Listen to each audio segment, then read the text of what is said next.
Yeah. Yes, sir. Yes, sir.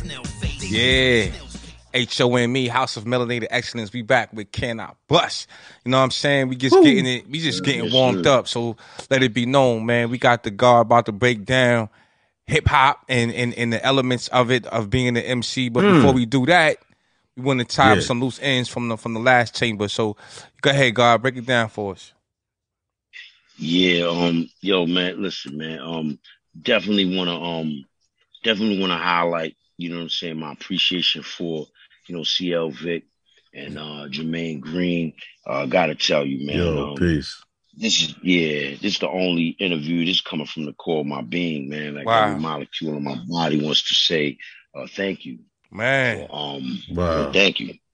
Man. Because you the only set sovereign beings, right, that allowed me to do this. And not that I would have done this with anyone else, because if the energy's not right, I'm not gonna go with it and flow with it. But we building, and you all have presented a drawbridge to me that, you know, the energy, the integrity involved in how you all reached out. Wow. The what I would call just the invitation of, you know, of agape love, you know. Wow. It's something that can be, you know, I can pick up the scent and tell that it was the right time for me to segue into this chamber. I'm gonna bow tie everything we was talking about in the first chamber with this. I'm a bow tie, you know. Yes, sir. But I appreciate this. You man, understand? We appreciate you, so bro. Now, we appreciate you. Yeah. Sir. Yes. Sir, man. Mutual.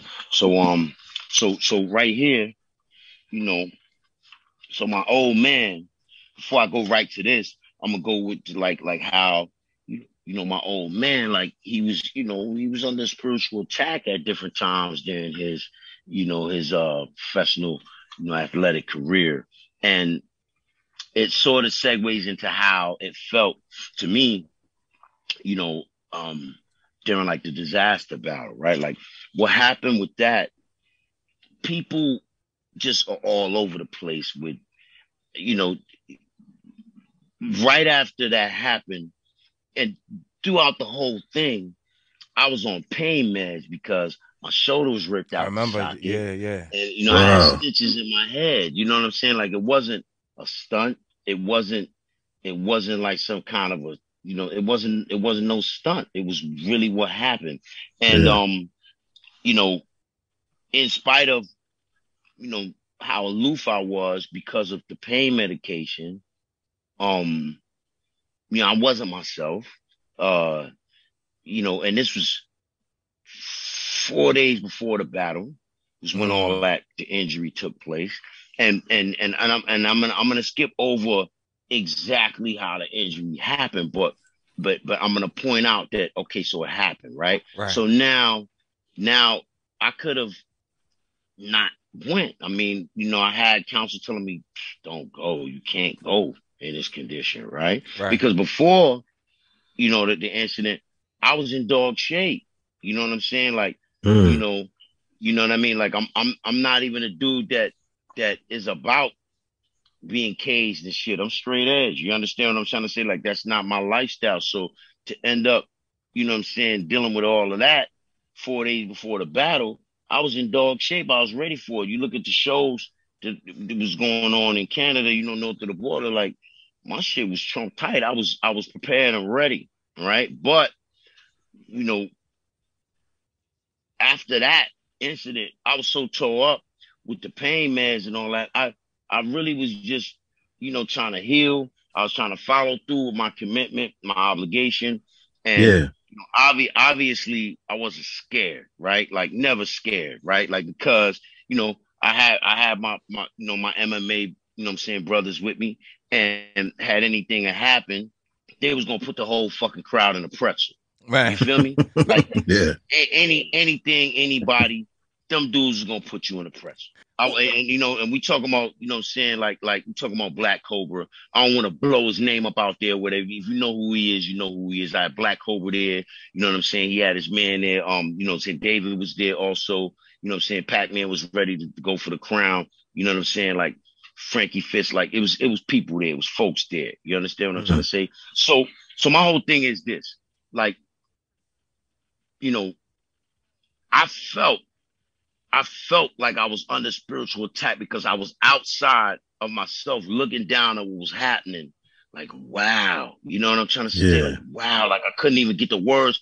I felt like it was so much pushing to get that end result that ended up happening that even though I didn't give up, it's obvious that I didn't give up. Like, I followed it through as far as I could go and still cross the finish line of sorts. You know, it wasn't the way that everybody would have expected, but had anybody else been in my shoes, I'd like to know how they would have played it. You know what I'm saying? Well, but it felt like spiritual attack to me because once again, we're dealing with something where you're the only one that knows what happened up to that point.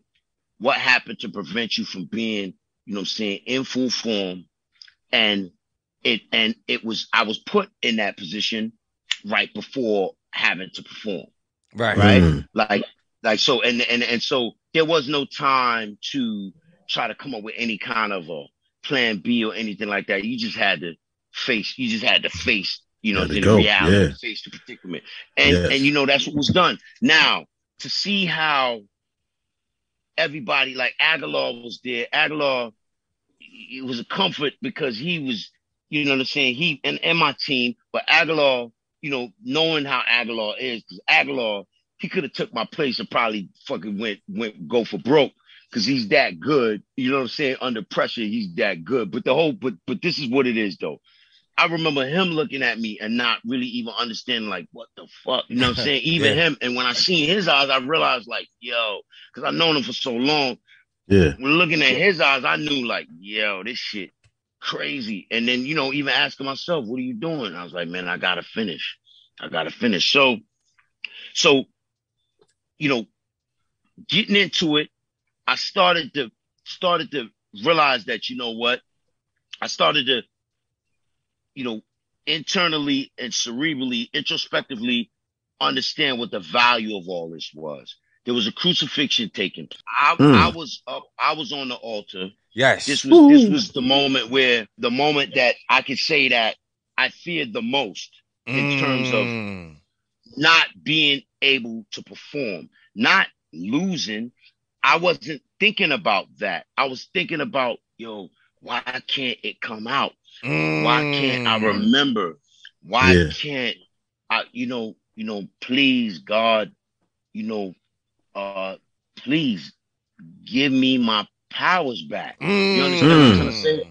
You know what I'm saying? I felt like it was like Superman when the nigga had the goddamn the crystal, he gave away Kryptonite. The crystal, and he was done. The nigga was in the. It's like, yo, that's my seat. Yeah. Because